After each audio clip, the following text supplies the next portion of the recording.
You know what? You're absolutely right, little angel on my shoulder. Terminate this, right? And I just start, and then once I terminate one, I just go on a binge, and I go on like like people go on a crying spree. Mm, I go on a termination spree, and I'm like, I go through my phone book, and I start block, block, block, terminate, terminate, terminate. yeah. So hey, Scott, how's it been? And of course, my phone rings just like that. Uh, it's going. Today, I'm taking a Savage Day. Hmm. So what You did know you what do a today? you know what a Savage Day is, Odie? Savage Day. Yeah, Savage Day is a designated day where you start terminating relationships with people. Business relationships, personal relationships, girlfriends. You just become a savage and you just start destroying relationships. Not really destroying, but just severing. Hmm. So Savage Day. But because tech conception isn't about personal, it's about business. Hmm. And that reminds me of a quote of New Jack City. It's not personal, it's business. You know the New Jack City movie, right? No, With Wesley Snipes. I haven't seen it. It's a classic. I highly recommend you watch New Jack City with Wesley Snipes playing Nino Brown. It came out in, I believe, 1991, and Hmm. it's it's a drug dealing movie. It's probably up there with Scarface. Oh, So interesting. Maybe that's if I ever get the time. yeah, okay. Yeah. So yeah, maybe we talk about parting ways in professional relationships, Hmm. whether it's firing co-founders or firing your boss at the company you work for. Yeah, let's talk about being a savage. Well, I think yeah, like I don't know. Like where do I even begin? I think that there's a saying that my dad told me a long time ago, and it has stuck with me till this day. He said, as a man, you should never react. You should always respond. You should never react. You should always respond. And there's a very subtle difference Mm, between the two, right? Reaction is just right? I've had it. okay. And you react, right? The problem with reactions is that they feed the they feed the current version of you. But more often than not, they come at the detriment of the future version of you, right? Something happens and you just react. Instead, with response, you are also, it's almost like every version of you, so the present version of you, the past version of you, and the future version of you all sit on a table and have a discussion. Okay, what's the best approach to take here, right? Where all sides are heard before we decide that, okay, yes, I'm going to sever this relationship. You get what I mean? And the reason why that is important is that, Yeah. yeah, the reason why that is very important is that you know, like I can give you an example. Although this is kind of it still applies to professional relationships as well. When you make certain moves, right, professionally. Like I remember when I quit my first job, I essentially reacted, right, and that was I think my dad also. I think that was around the time my dad told me about these things, but it was sort of a reactionary situation. I was asked to sign. I was asked to sign a IP transfer contract or bond or something like that. And I remember being so upset about it. I was like, I'm going to quit. I'm going to quit. So, and I went to my dad and I talked to him about it. And then he was like, no, don't just, lose your shit. Let's get it. Let's look at a lawyer. Let's carry it to a lawyer. Let's see what the real ramifications are and everything. And even though looking back, that was the right decision to do at the time. So it's not like I would have done it any differently. But I could have been more tactical about how that relationship was severed. Because the moment I did that, right? I was at home, no job, no money, broke, and that lasted for like another 6 months or something like that, something crazy. Of course, in that period, I ended up doing like some kind of internships for my dad's company, but it didn't change the fact that I felt miserable. In my head, I was like, maybe I could have played this thing a little bit more tactically to get the highest amount of returns on my investment. So you could a classic example of this is Chris Rock and Will Smith, for example, where Will Smith slapped Chris Rock, and then Will Smith wanted Chris Rock to react, but Chris Rock did not react. This guy took his sweet time, one whole year, plotted his revenge, and got paid huge sums of money from Netflix to do it. Right? Like his show was the first live show that Netflix has ever done. So this is a classic example of him not reacting, but rather responding. Right? So again, back to what I said earlier, when it comes to relationship, whether business relationship, personal relationships, you have to weigh all the consequences. And the reason for that is that regardless of the outcome, right? If you've had that conversation with yourself up front, then when the outcome starts to play out, there is no regret there because that outcome has already been factored in into the decision that was being made, right? Like I remember when I wanted to now finally later on in my career when I wanted to leave a different company, a Swiss company, it was much more calculated. It was much more thought out. So by the time I sent the message saying, "Hey, I don't want to work here anymore," it was effortless. Let's put it that way, and it was the right thing to do, and it happened at the right time that it was supposed to happen. So the question I'll ask you, Scott, is you know, based on the actions you took, did you go through that process of really weighing things, or was it a situation of, just in the heat of the moment, you just felt, you know what, this is it. I just have, I'm just ending it, without necessarily giving it the necessary thought. The first part. Okay. It was, if we're talking about the co-founder, it was basically providing a directive and then noting that it didn't get completed. Providing the same directive a week later, observing that it didn't get completed. Providing the same directive later again, observing that it doesn't get completed. And just letting that build up and say, all right, thankfully, this is the beginning of our relationship, but it doesn't have to be 2 years from now. It doesn't have to be money and a whole bunch of other complexities involved. So I'm just going to mentally document my issues with what's happening because this is not a culture that I'm going to entertain. This is not a culture that I'm going to facilitate. When I have a co-founder, I expect that co-founder to compliment me. And if white people they get hit by a bus, right? That's always the question is what happens if so and so gets hit by a bus, right? Well, what happens if Scott gets shot, right? If I go missing, will this person be able? Will he be able to maintain the business that we're trying to build together? Will Y Combinator, if I'm lucky enough, or any other investor or stakeholder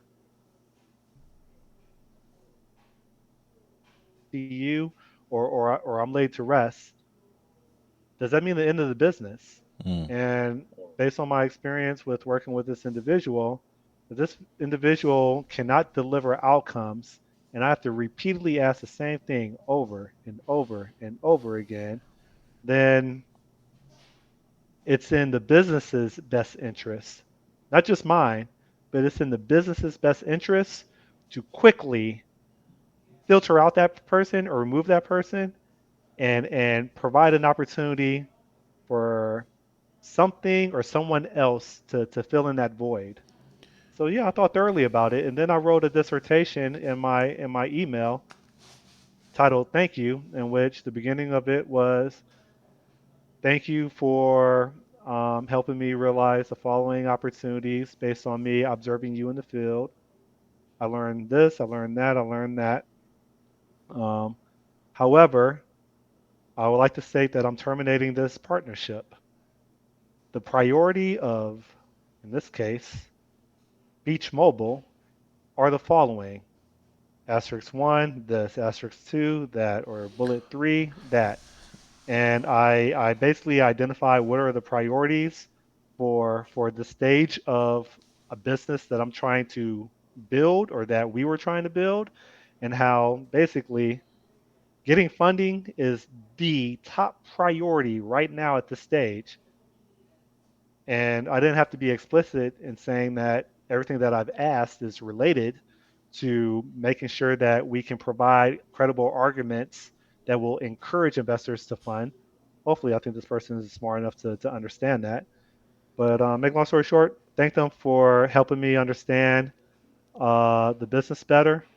And then I basically documented what is the priority of what the business needs, and I terminated the partnership via email. I didn't even have a conversation with them. I just wrote the email, hit submit. It took me S- like half an hour to write that dissertation. So, one question I want to ask you is how did you find this co founder? Like, I originally what qualities did you see in this person that made you say, okay, I want this person to be a co founder? I saw him doing what I kind of do, in which he was stranger approaching and and and basically trying to get his product off in the market. So I saw him actually trying to conduct transactions in the field versus talking about it or making public declarations about what he's going to do. I saw him actually doing it. You know, there's a saying that I think I mentioned it to you before that everything rests on leadership, right? And I'm not saying you did the wrong thing. I think you did the right thing, right? Given the circumstances. But don't you think that there are other lessons to learn here, right? In the sense that more often than not, these pattern you just discussed, you tell someone something, they didn't listen or they didn't do it, you did it 3 times, they didn't do it, and you had to terminate it. Understand that that pattern is not unique to just you and him. Okay, that pattern is something that if you're not careful will happen again and again, right? There's a good chance you'll get someone else and the whole thing will repeat itself. So one of the things you have to think of is as a founder of this business, right? What are the things I can do, or what are the things am I doing, right? That will ensure that I am communicating effectively, right? There's this book that I read when I was at Theorem, and it's one of the guiding principles of how the leadership is run in that company, which I admire so much, which is they call it radical candor, right? Radical candor is if I know you like reading books, so I would really recommend you buy that book and read it. But the idea behind it was that a good leader has candor in the sense that the good leader is someone that cares about the people he's leading, but is not afraid to point out the moment they start to mess up, right? But he points it out in a way that he makes them understand that the reason I'm pointing this out is not to belittle you or to attack you or to poke you with a stick, but is to get the best version of you that I saw when I hired you into the company. Do you understand? I So understand, but I'm not interested in that. I'm not. I'm not babysitting at all. I get that, These are but grown mother effing men. I'm not holding hands It's not about me. It's about what I am trying to build and what people have in common with what I'm trying to build. So it's now what we are trying to build. I'm not going to keep saying, "Have you done this yet? Have you done this yet? Have you done this yet?" And I keep getting the answer, "It's going to be done today. It's going to be done today. It's No, going to be no, done that's not today." what I'm saying. That's not what I'm Okay. saying at all. Let me drop this one tidbit. Okay. Yesterday, Hmm. before I made my decision this morning, I was with this person, and like we were like in person together. And I'm like, I still don't, I still haven't observed XYZ being completed. So, what do I need to do in order to make this happen? I need you to tell me what I need to do because I've asked for this on 4 different occasions. It has not happened. So, I need to know what I need to do to get involved so that this finally gets done. I said it just like that. Hmm. Oh no, it's going to be done today. Really? Will it? Because I've been asking for it. Scott, I'm going to handle it today. Okay. Dude, I waited for midnight. Midnight came. I'm like, and it's not done yet. Bet. Next, slept it off. Woke up next morning. It's not done yet. Execute. Bring up my editor. Write my dissertation. Make sure that I thank the person first and provide examples of why I'm grateful. Then I go in. Proofread 3 times. Submit.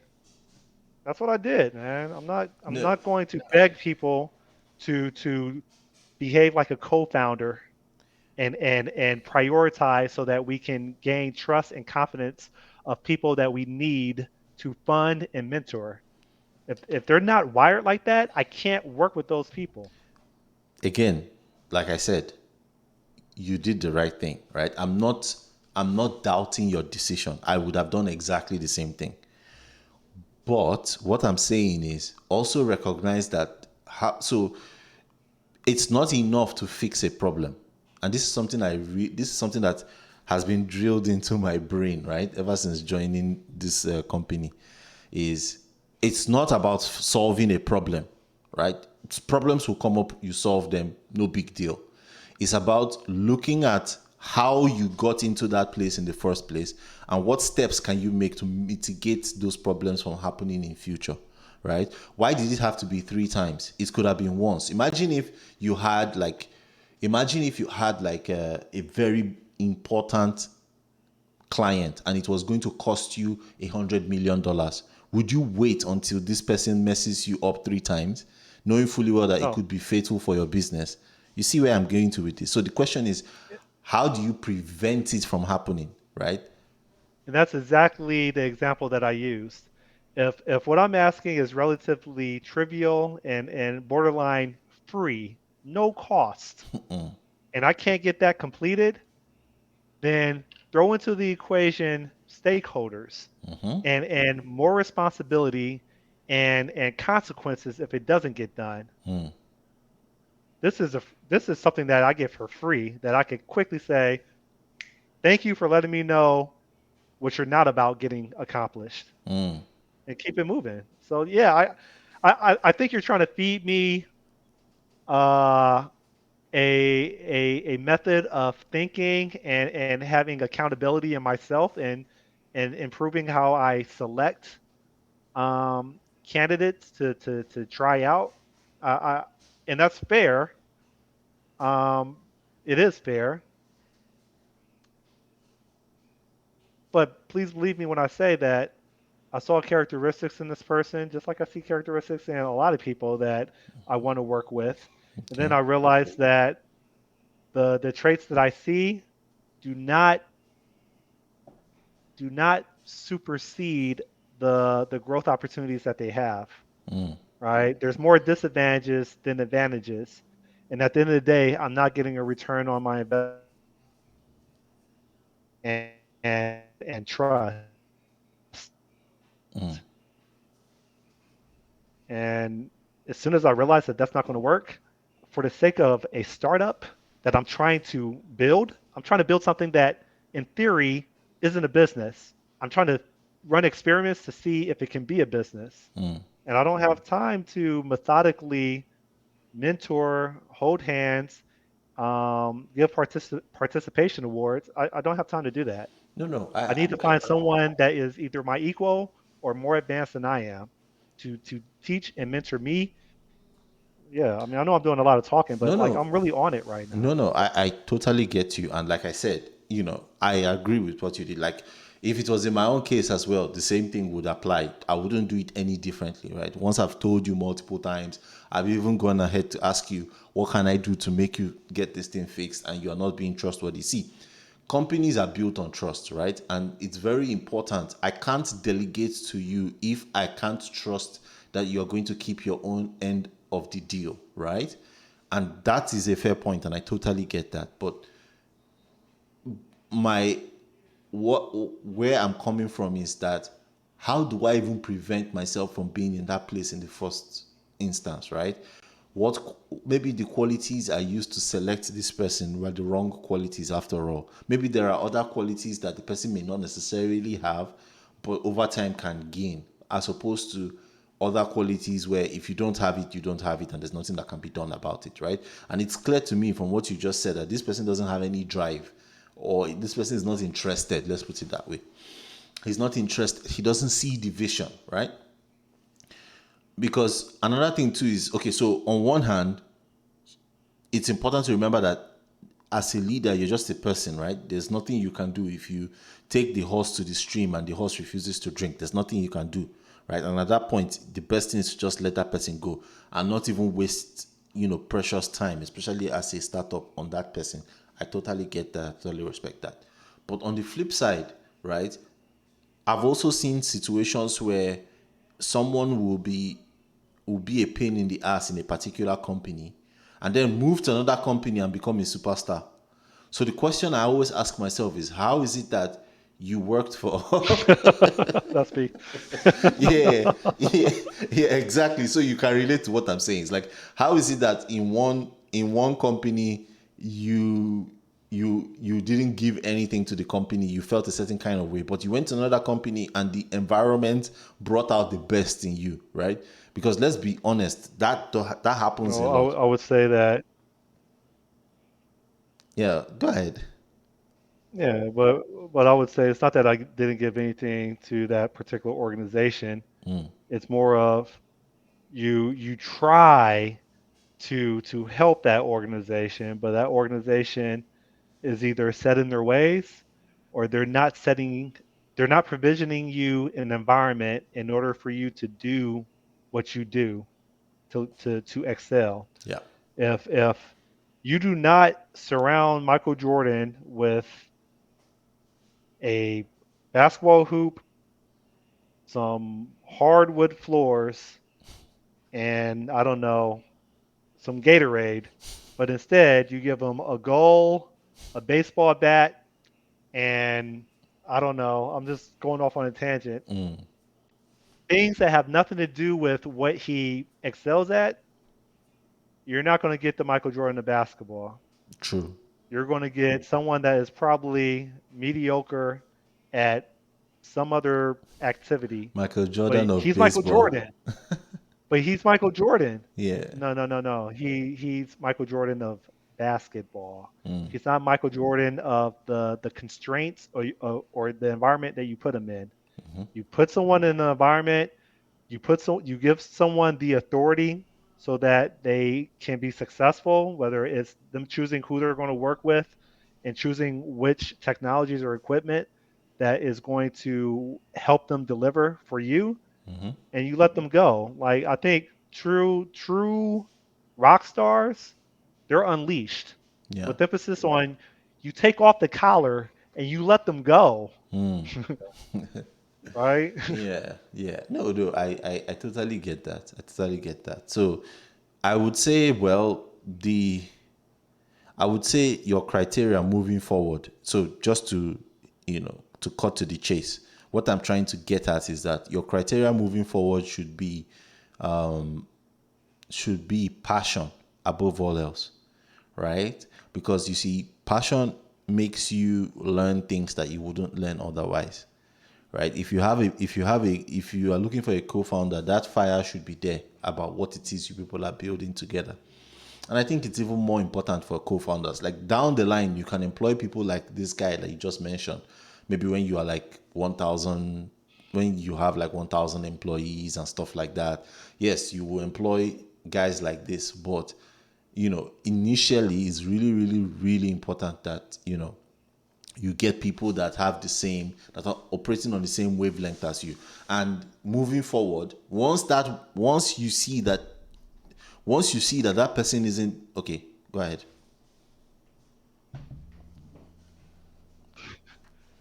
Before you elaborate any further, what is the definition of passion?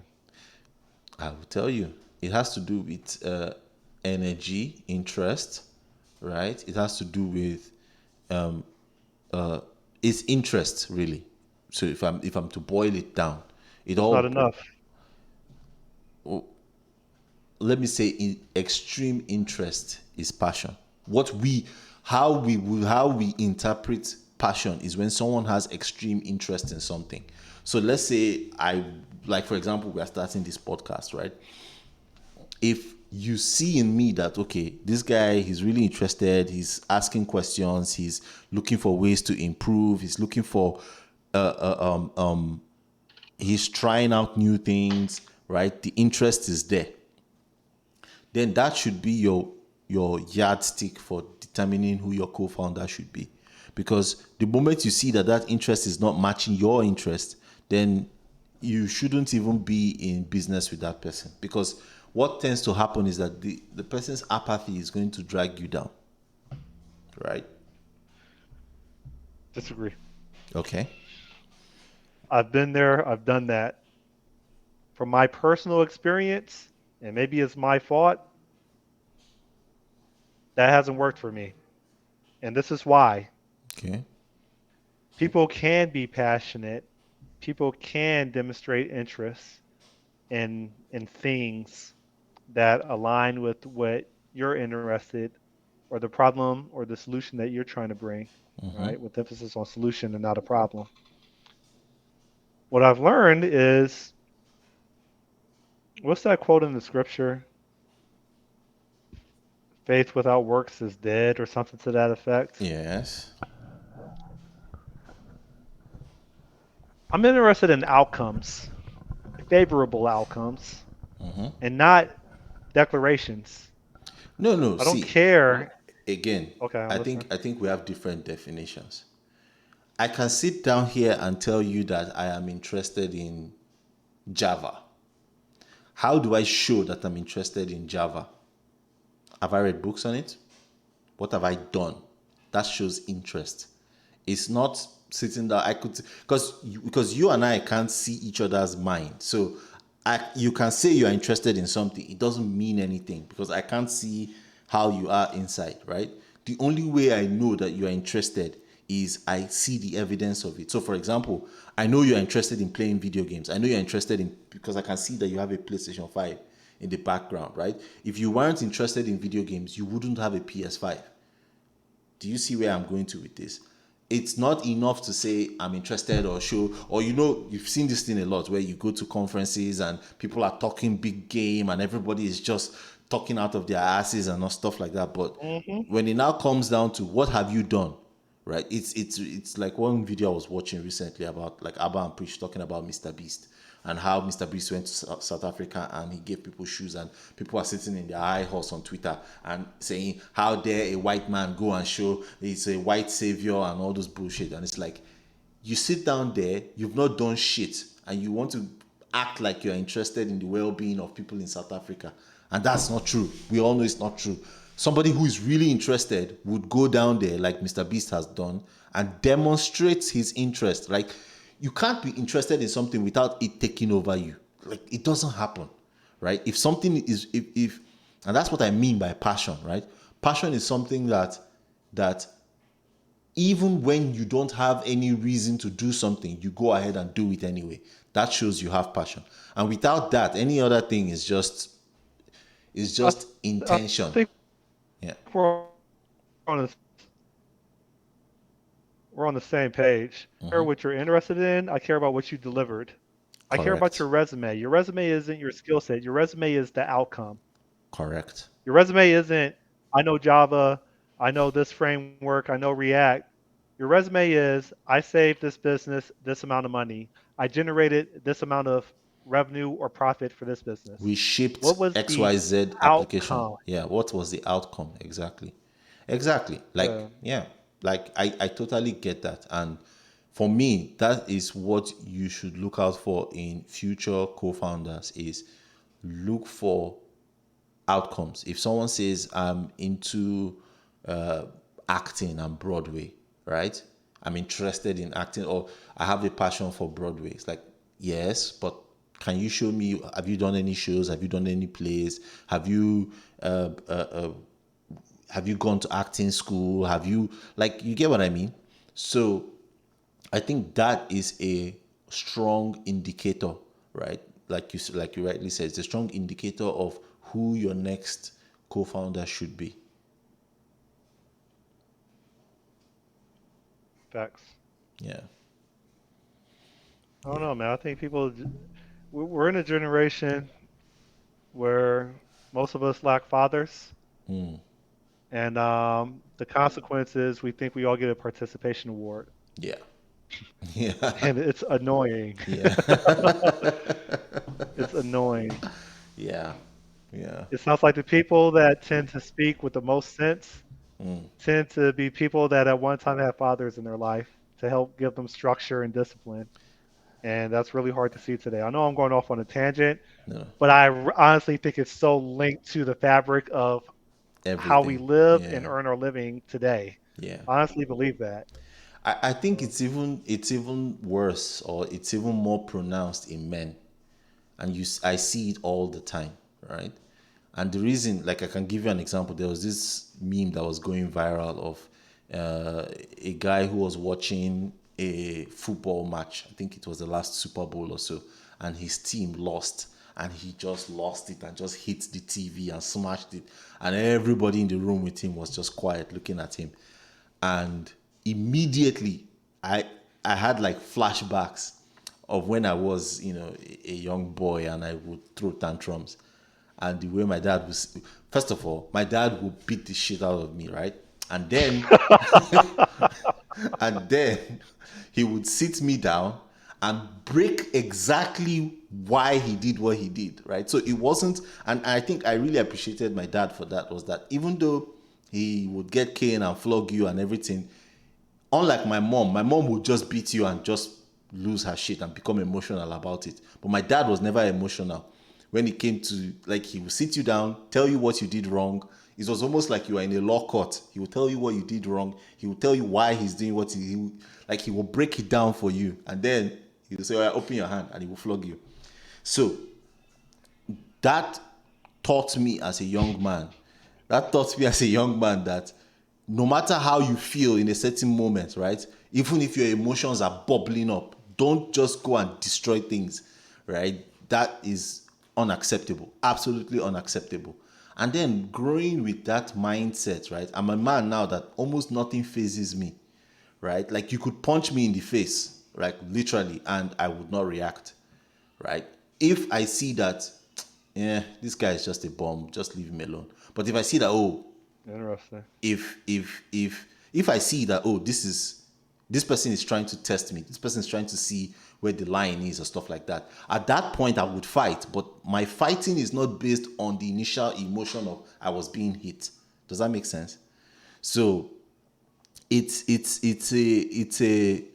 skill that most men never learn, and it's something that fathers are responsible for passing down to their children, to their sons in particular. With daughters it's not a big deal, but with sons in particular, when you have men who are undisciplined, don't who don't have any structure to their life, right? Who don't take things seriously, who do things based on their emotions, right? One of the things my dad will tell you is, if you say, "Oh, daddy, I don't feel like going to school today," he's like, "So, get up and start going."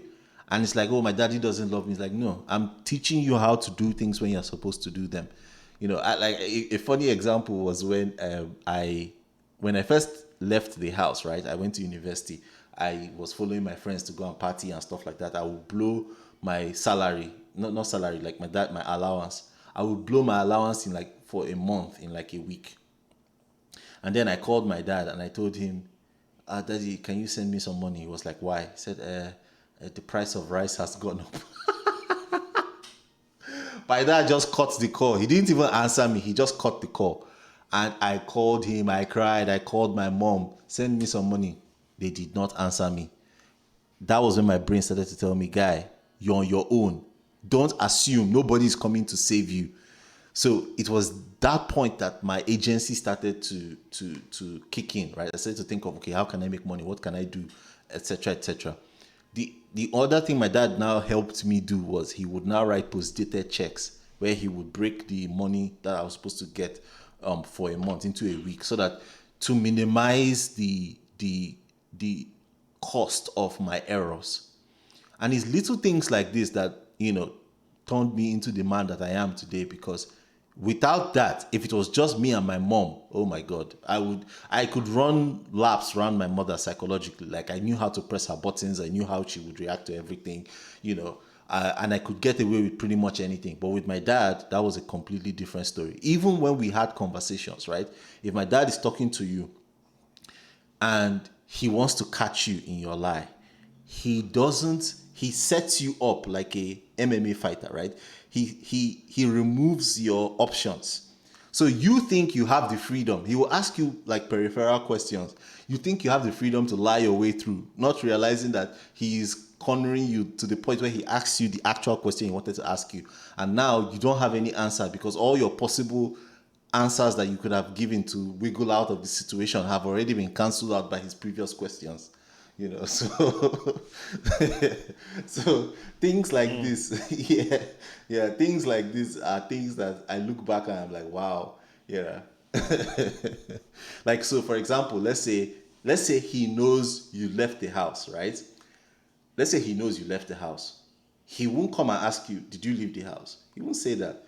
He will be like, he will first think of all the possible reasons you could go out. You could say, oh, I went to see my auntie at 512 Road, blah, blah, blah.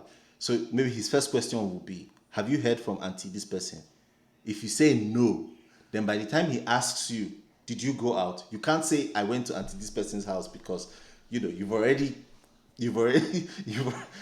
boxed yourself in. Something like that. So Mm. yeah. Okay. Yeah. So, but like you said, men in general, they need that structure. And the truth of the matter is that society doesn't care. So, like in your own case now, you telling this person multiple times, we need to get this thing done, and he's not even budging. At some point, you just let him go and move on, right? You are not unlike his father. You are not invested in his outcomes, right? And that's something that needs to be taught to young boys as well. Yeah, I think I don't think people really understand what's trying to be achieved. I don't. And I'm sure I was probably in that category probably less than 3 years ago, probably. And I definitely know that I've matured a lot, especially when it comes to conducting business with emphasis on conducting, right? Yeah. I, I don't know, man. I can't say enough that I honestly think that people sincerely believe that in business you get a participation award. I honestly believe that. Like, No. there's like, hey, I'm spending a lot of time on this. I want to make sure I get a return on investment. And the real me wants to immediately spout out, so what? Like, Exactly. what? You're not graded on how much time you spend on it. You're graded on what the impact is that you deliver, right? But I can't say things that explicit, right? And the I have truth to is, with business, I have to I think demonstrate. it was 50 Cent that said that the world of business is more ruthless than the streets. Yep. Like, and if you think about it, it's very true, right? In the sense that in business, if you don't, you could do everything right and still fail, right? And that's something that should scare people, because it's like, you could, for you to succeed in business, you don't just have to do everything right, but you have to go above and beyond, right? And you have to be someone that moves quickly. You have to be able to perform experiments and figure shit out and, you know, walk through and meander through the system because you have to pay taxes, you have to go around regulations and all those kind of stuff. So it's you can't have the dead weight of someone who is just in it just because they just feel, oh well, we are in this business, blah blah blah. Yeah, and again, one of the reasons I said you did the right thing too was that as a business you have to not take things personally and you have to always see things from the business's perspective, meaning that when you are making decisions should be such that they it should be what's good for the business. So, for example, if it means hiring someone as a co-founder that maybe you don't like their lifestyle, but you see that this person has good qualities, right? That is going to improve your business, or that would be better for the business in the long term, then you have to be willing to put aside your personal grievances. Let's say the person is a Democrat, for example, and you're a Republican, or vice versa, or the person likes Trump and you don't like Trump, and you have to be willing to put all that aside for the sake of what's best for the business, right? And in the case you just mentioned, right, it's clear that what you did, letting him go was the best thing you could have done for the business at the time. So it wasn't motivated by just irritation, right? It wasn't a situation of, oh, I'm irritated with what this person did, therefore I just want to terminate the relationship. It's like, no. Oh, Yeah. yeah, it's that, and I think another key word is culture, right? Yeah. A culture is, in my little experience of trying to start a business, but my massive experience in participating in other businesses, I find that a culture is probably the most important fabric of dictating if a business is going to sustain itself or or die within the next 36 months. And the culture for me is not I give a directive and you keep brushing it off. And anytime I ask about the status of it, oh, it'll get done, it'll get done. And you keep brushing it off. That's not the culture that I'm going to endorse. No. And if I keep entertaining it and I keep asking about it, in theory, I'm indirectly endorsing That culture. that way of of culture, that way of life for the business. Um, what's interesting is things always take me back to a phrase that I heard probably 5 years ago, and I apply it every day of my life. I probably shared it with you before. It's in general, we only worry about what we entertain in general. And I heard that like 5 years ago. And whenever I'm stressing out or PMSing over something, menstruating over something, I'm like, oh, why why am I in this situation in the first place? And then the little angel on my shoulder says, well, Scott, because you choose to entertain that, you're literally entertaining what you're being concerned about. And I look at the little angel on my shoulder and I say, word. And I was like, you know what? You're absolutely right, little angel on my shoulder. Terminate this, right? And I just start, and then once I terminate one, I just go on a binge, and I go on like like people go on a crying spree. I go on a termination spree, and I'm like, I go through my phone book, and I start block, block, block, terminate, terminate, terminate. Who's my girlfriend right now? Terminate, terminate. Who else do I don't like? Terminate, terminate. I just go on a binge, just blocking people and trying to break up with people. But to me, it makes sense. savage. Yeah. So Yeah, I think does it make does yeah, that kind of resonate with you? yeah, it The does. not terminating people, but a lot of many things that you tend to stress over are things that you choose to entertain. Yes. So one of the things I subconsciously do as well is I draw specific lines, right, in how I deal with people. Okay. So, and I think without that line up front, so without having that line up front, people will test you, right? People will keep pushing you and all those kind of things. And one of the things that I do is I let the person know, look, this is where I stand on this issue, and I am not going to cross it, right? And you can fuck around and find out, but you understand. But the thing is, those lines are things that I have already thought of, right? Thought up long before those things. Now, it gets hairy when it comes to relationships, right? Like, like love relationships and all of this kind of stuff. Because the truth of the matter is that those relationships are different from business and friends and all those kind of stuff, right? It's also the same thing too with like siblings and family and all of that stuff. Is that even though I have red lines that I never cross, and I let people know, look, you can't cross this red line with me. Those relationships have some kind of exception to them, like an asterisk behind it, because sometimes your red lines make sense where you put them, but they only make sense because of the current version of you. And for you to, if you are permanently tied to someone, right? You need to know the areas of your life, to the things you should be able to relax and the things you should say no to. So for example, with my siblings, right?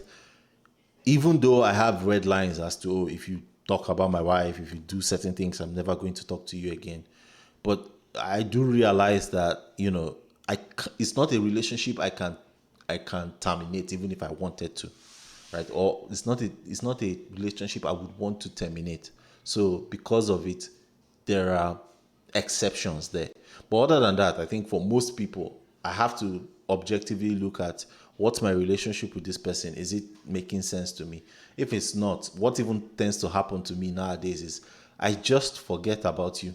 It's not even malicious or anything like that. It's just a situation of I pour energy and effort into people that I see are reciprocating that energy and effort back to me. And if it stops, it stops, and I move on to someone else. And that's how my mind works, you know. So, but yeah. So in other words, what I'm trying to say is that unlike, it's not that I ever get to a point where I just like, okay, terminate, terminate, terminate, terminate. No, it's just something that will just happen naturally as a consequence of, if I set red lines, if I know that, okay, this relationship with this person is not working anymore, it will just naturally fizzle out. I don't even need to explicitly go and delete. For example, one of the interesting things I did was when I moved to Canada, I just did not deal with my Nigerian phone. All my Nigerian contacts remained in my Nigerian phone. And I just, my Canadian phone is only for the contacts that I care about. Right. So Mm. yeah. Oh, I Yeah. think that's the end to this. Is there Yes, it anything else we is. want to? Um. Well, what If you I found this discussion of value, yeah, share, comment, like, subscribe. That's my call to action. yeah. All right. See ya. This is